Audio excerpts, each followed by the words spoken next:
How you doing, guys? Welcome back to the channel. If it's your first time tuning in, I am a nomadic traveler that lives in between Thailand and the United States of America.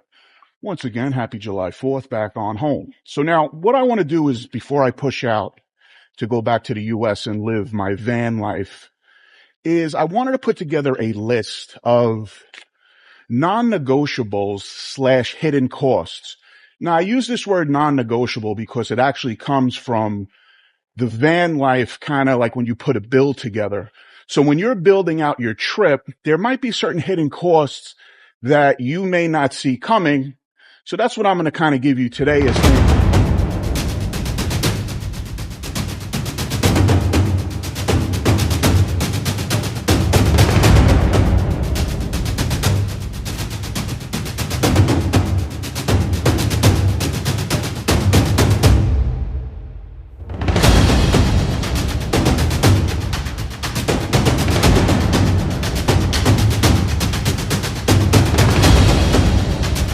So now, once again, we're going to put together a short list of things that you may not be considering that you might need to spend money on when you're coming down here for an extended short-term stay or a long-term, maybe 6 months to 9 months, because once again, I'm kind of catering to these new visas. So this might help you, connect the dots a little bit.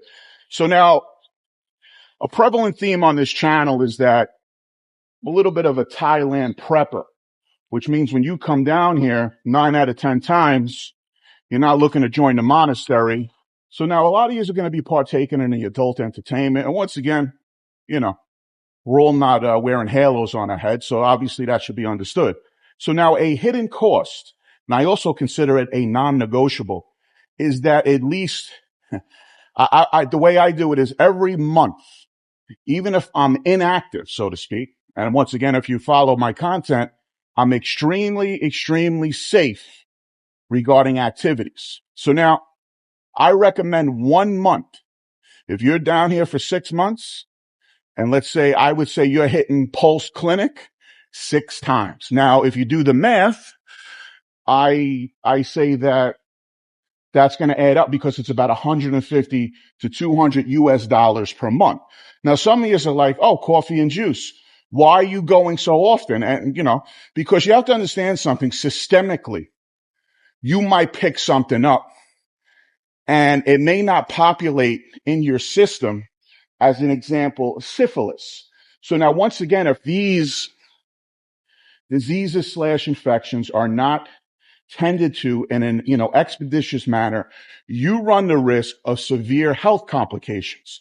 So a hidden cost, and I consider it to be a non-negotiable, and I'm awfully careful down here.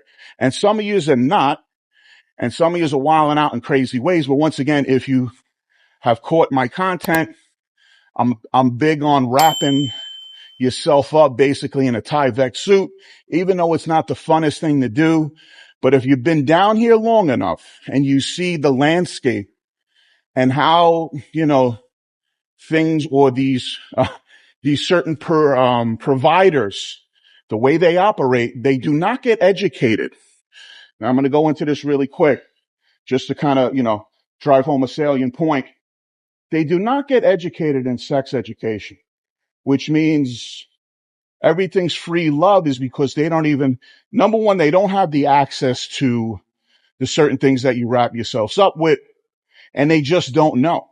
And once again, the way it works out here, if you haven't figured it out, is that let's say I'm a provider of adult entertainment. I go back to my village and I say, hey, Porn Siri, Wood, Dream, those are the names out here. If you haven't figured it out, is I want you to come to the bar that I work at. I made X amount of dollars. It's really good.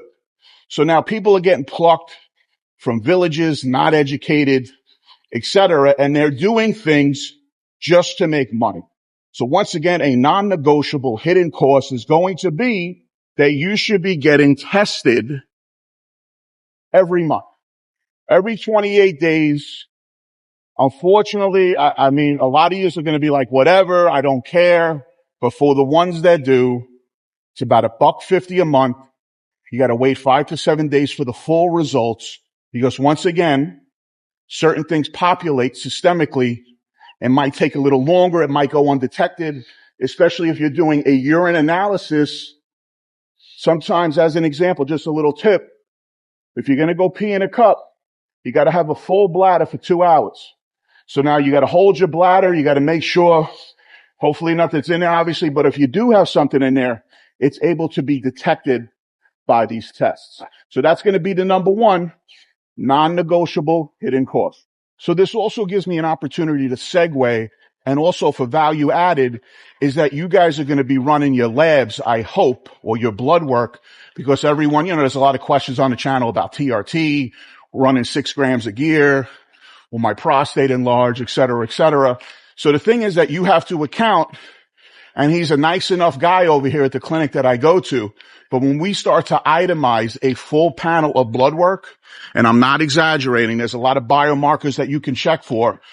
You're looking at like $800, maybe $700 soup to nuts on a very comprehensive blood work panel. Now, I'm not saying do that every month unless you got the coin and you're really into your metrics or, evaluating yourself. But at least if you're going to be running, your program, so to speak, or your protocol, I would try to get in there every 3 months, every 2 months. Once again, if you have the coin, it should be every month. If you're very critical on making adjustments and overseeing your overall health. So now another thing you have to consider would be this. Since we're staying in line with this kind of medical conversation regarding non-negotiables, hidden costs, is that my father always likes to say this, even though I probably don't listen, is that you have to save for a rainy day. And what that means is that if you're going to do, a lot of my subscribers, I can show you the grid right now, they're a little older. So could it be that naturally you need to go to the hospital, and let's say you didn't pick up insurance, is that sometimes a hospital hit, if you're going to run EKGs, this test and that test, might be a chunk of money that you might need, or you might be doing preventative medicine out here, and you might have comorbidities or certain health issues that you want to manage while you're overseas. So once again, a hidden cost that people don't think about is going to be, what your hospital bill could be like if you come out here. Just to wind down some of this medical conversation that we're having, and it's going to also move to my next topic, is that some of the comforts of home or some of the products that you think would be available in this region, even with Lazada, Shopee, all these apps, there are certain things that may not be available to you. Now, once again, if we stay in line with our health parameters and how we operate carefully out here, is that some of you might require. Hello, welcome, handsome man. Oh, you look at you, my young friend. What's going on, boys? So, some of the boys from the gym want to get on the camera. Good dudes. So anyway, actually, speaking of these younger guys, hopefully they are wearing condoms. So what I'm going to talk about right now is that there might be certain condoms that might fit you a little bit better. Now, out here in Southeast Asia, this particular product line may not be available. So now when I get into kind of what's in your suitcase, that's a little bit of a prepper conversation before you come, is that I pack minimal clothing. But what I'll do is that there are certain, not to sound like a woman, but there are certain products that I like to utilize as opposed to maybe going into 7-Eleven. So a lot of times my suitcase is packed with the appropriate fitting protection and also some products, we're all trying to stay young, but even the deodorant that I wear is not available out here. And some of you don't wear deodorant. And once again, I've done many conversations that involve this, is just do your due diligence on bringing what you think you need and what you may believe is not available out here. And that's going to be really contingent on what you require as a non-negotiable. So now as we get into the next thing, a lot of you are going to probably say in the comment section, this isn't necessary. But remember, this conversation is hidden costs, and to me, it's a non-negotiable. Just like when I built my van, I wanted a skylight. I said, I need that. Even though technically you really don't need it, it's just something that I wanted. And I think it would have made my life easier, which hopefully it does. So the next one's going to be on the list is that when you walk around Thailand, you're going to see people carrying very neatly organized and folded clean laundry in a bag. So once again, this might sound stupid or it might sound simple to most of you that live out here. Some of you are going to wash your own clothes because you're going to have a washer in your unit. But me personally, I allot money to certain places. So I feel that dumping my laundry off once, twice, 3 times a week, which once again, financially could add up. It could be a little bit cumbersome. So just keep that in mind regarding, there's like a fucking tsetse fly eating my arm as I talk to you. So just keep that in mind, is that laundry or your laundry bill, if you want it prepped, could add up. And now I'm talking numbers that, as I do it in my head really quick, maybe talking $60 a month.